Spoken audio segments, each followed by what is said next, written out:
Wow Fairy Tales। একটি সুন্দর রাজ্যে সবুজ বনের পাশে অগ্নিদেবী হিকার শাসনে একটি বড় আগ্নেয়গিরি ছিল। আগ্নেয়গিরির ঠিক পাশেই বনের মধ্য দিয়ে প্রবাহিত একটি নদী ছিল। নদীটি রাজকীয় প্রাসাদের চারপাশে বেষ্টিত জলদেবী অ্যাভেরির দ্বারা শাসিত ছিল। তারা দুই বোন পরস্পর বিপরীত ব্যক্তিত্বের ছিল। অ্যাভেরি বন্ধুত্বপূর্ণ এবং সকলের পছন্দনীয় ছিল। তার কাছে এই অঞ্চলের সবচেয়ে রহস্যময় ওষুধ ছিল। সে প্রায়শই রাজ্যের পবিত্র বনে ঘুরে বেড়িয়ে সবার যত্ন নিত। এদিকে হিকা অত্যন্ত অশান্ত ও উগ্র ছিল। কারো প্রতি অসন্তুষ্ট হলে সে তাদের পুড়িয়ে শাস্তি দিত, তাই সবাই তাকে খুব ভয় পেত। অ্যাভেরি প্রতি বছর বনের মধ্যে একটি উৎসব করত। এবারের উৎসবে রাজ্যের বহু মানুষ উপস্থিত হয়ে একসাথে নাচছিল আর মজা করছিল। হিকাও এখানে আমন্ত্রিত ছিল। অ্যাভেরির সাথে সবার সখ্যতা দেখে সে বিদ্রূপ করল। আমার বোন অ্যাভেরি এত বোকা! সে একজন দেবী হয়েও অযথা নিজেকে সাধারণ মানুষের কাছে সস্তা করছে। সেই সময় সেই রাজ্যের সুদর্শন এবং ভদ্র রাজপুত্র কুপারও উৎসবে যোগ দিয়েছিলেন। আমি এই রাজ্যের রাজপুত্র প্রিন্স কুপার। দুই সুন্দরী দেবীর সাথে দেখা করতে পেরে আমি আনন্দিত। আমার লোকেদের ওষুধ দিয়ে সাহায্য করার জন্য আপনাকে ধন্যবাদ দেবী অ্যাভেরি। রাজকুমারকে দেখার সাথে সাথেই অগ্নিদেবী হিকা তার প্রেমে পড়ে গেল। হায় ঈশ্বর, এমন সুদর্শন মানুষ পৃথিবীতে কেন? মনে হচ্ছে আমি তার প্রেমে পড়ে গেছি। হিকা উৎসব শেষে বাড়ি ফিরে এসেও সুদর্শন তরুণ যুবরাজের কথা ভাবছিল। কিভাবে যে কুপারকে পাশে পাবো? আমি তাকে বিয়ে করতে চাই। আমি যা চাই তা অবশ্যই আমার হতে হবে। কিন্তু আমি তার প্রাসাদে গিয়ে প্রস্তাব দিতে পারবো না, কারণ চারিদিকে তো জলে ঘেরা। প্রিন্স কুপারকে বিয়ের প্রস্তাব দেওয়ার জন্য আমাকে বিশ্বস্ত কাউকে খুঁজে বের করতে হবে। হ্যাঁ, আমার বোন অ্যাভেরি। তবে সে যদি আমার কুপারকে প্রলুব্ধ করে, কিন্তু অ্যাভেরির চেয়ে উপযুক্ত আর কেউ নেই।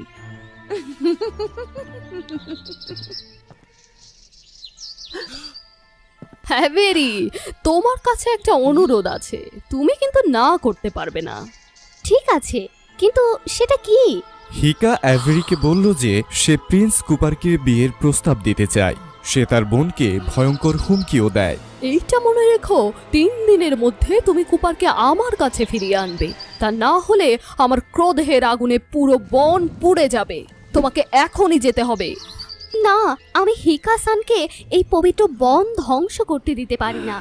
এখানকার মানুষ অনেক কষ্ট পাবে ভেবে হিকার অনুরোধে অ্যাভেরি রাজি হল। তুমি আমার ভালো বোন। অ্যাভেরি দ্রুত কুপারের প্রাসাদে চলে গেল। রাজপুত্র আনন্দিত হলেন।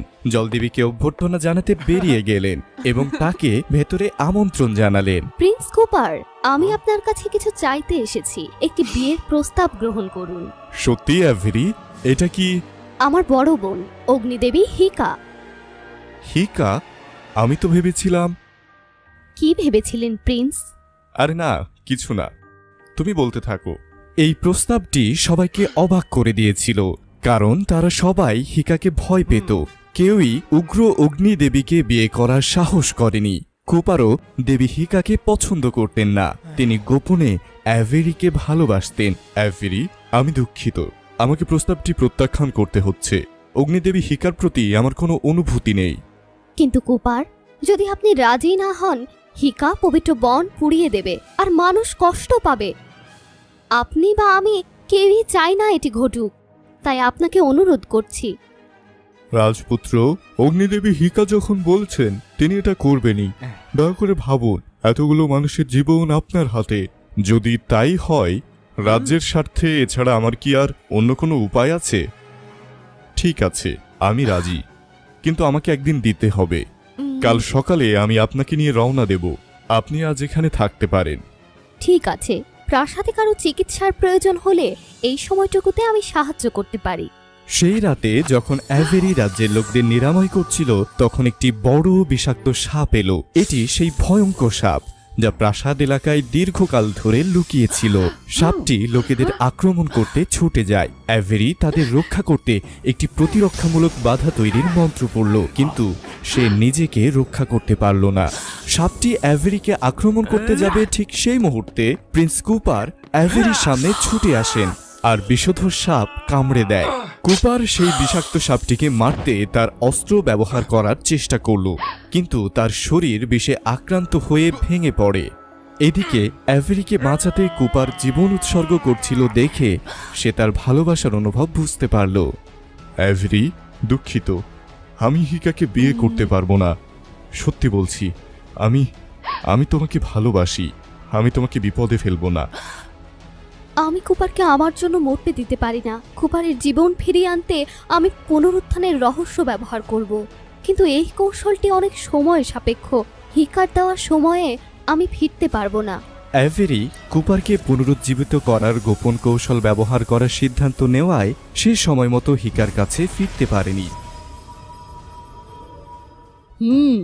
সময় মাত্র 3 দিন, আর অ্যাভেরি পুরো 1 সপ্তাহ ধরে আসেনি। সে অবশ্যই বিশ্বাসঘাতকতা করেছে, আমার কুপারকে প্রলুব্ধ করার চেষ্টা করেছে।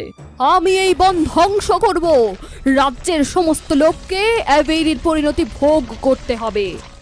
শুধুমাত্র একটি সত্যিকারের ভালোবাসার বিয়ের শক্তি এই বনকে আবার আগের গৌরবে ফিরিয়ে দিতে সক্ষম হবে। আগ্নেয়গিরির অগ্নুৎপাত, আগুন এবং লাভা দ্রুত পবিত্র বন ধ্বংস করে। আশেপাশের লোকজনকে পালিয়ে যেতে হলো।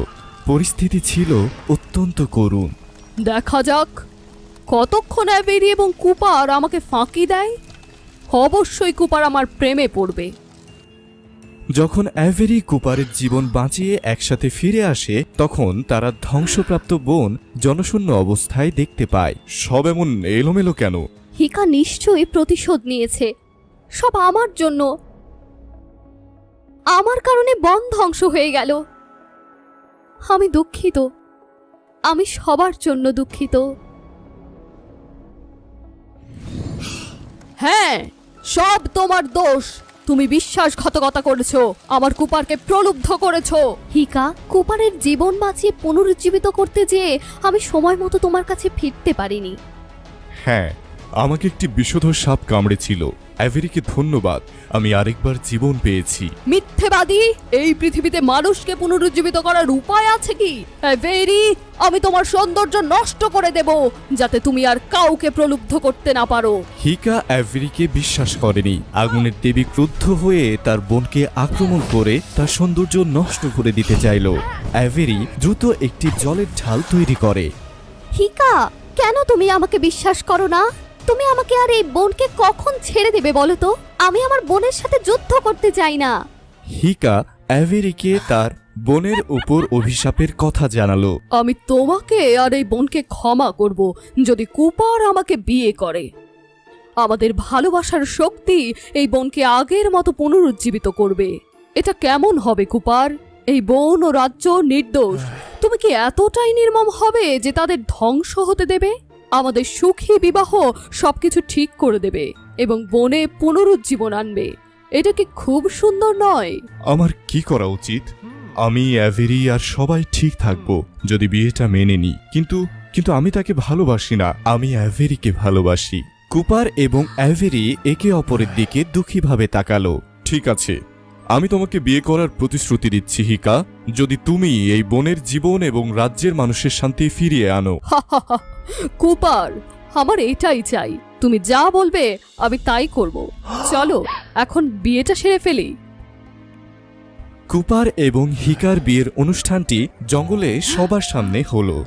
সবাই অনিচ্ছায় উপস্থিত হয়ে হিকাকে অভিনন্দন জানালো। হিকা, আপনার প্রতিশ্রুতি মনে রাখবেন। প্রথমে বোনকে পুনরুজ্জীবিত করতে সাহায্য করি। চিন্তা করো না, এটা আমার জন্য খুব সহজ। এসো, আমাদের ভালোবাসার শক্তি সংগ্রহ করো এবং দেখো। আগুনের দেবী খুব আত্মবিশ্বাসী হয়ে কুপারের হাত ধরে বোনটিকে পুনরুজ্জীবিত করার জন্য একটি মন্ত্র পড়ল। কিন্তু আশ্চর্যের বিষয় হলো, জঙ্গল মোটেও বদলায়নি। এখনো আগের মতোই ধূসর এবং অন্ধকার। এটার মানে কি? আমাদের ভালোবাসার শক্তি কি যথেষ্ট নয়? হয়তো আমার প্রতি তোমার কোনো অনুভূতি নেই। হ্যাঁ, এটা শুধু তোমার একতরফা প্রেম, আমি তা চাইনি। জোরপূর্বক প্রেম এই বোনকে পুনরুজ্জীবিত করতে পারবে না।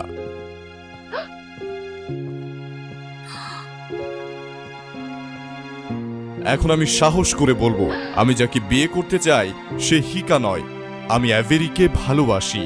অপ্রত্যাশিত সত্য দেখে হিকা সম্পূর্ণ হতাশ হয়ে ভেঙে পড়ল। না, অসম্ভব! আমি বিশ্বাস করি না, এটি সত্য নয়। অ্যাভেরি এবং কুপার আলিঙ্গন করে একটি আবেগপূর্ণ চুম্বন করে। একটি অলৌকিক ঘটনা ঘটল।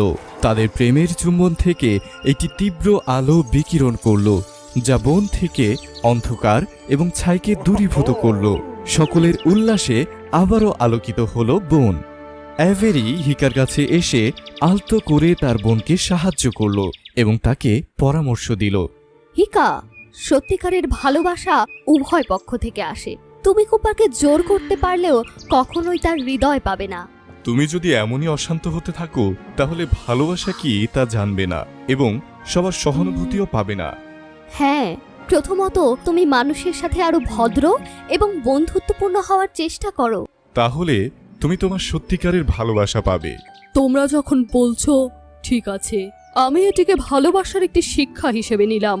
এসব খারাপ কিছু ত্যাগ করব আমি। এরপর থেকে অগ্নিদেবী হিকা ধীরে ধীরে পরিবর্তিত হলো। সবার চোখে আরো বন্ধুত্বপূর্ণ এবং ভালো হয়ে উঠল। সে আর কাউকে হুমকি দেওয়ার জন্য শক্তি ব্যবহার করেনি এবং প্রিন্স কুপার ও জলদেবী অ্যাভেরি তাদের সত্যিকারের ভালোবাসা খুঁজে পেল। গোটা রাজ্য তাদের বিয়ের অনুষ্ঠানের আনন্দে মেতে উঠল। তারা সারা জীবন সুখে একসাথে বসবাস করল।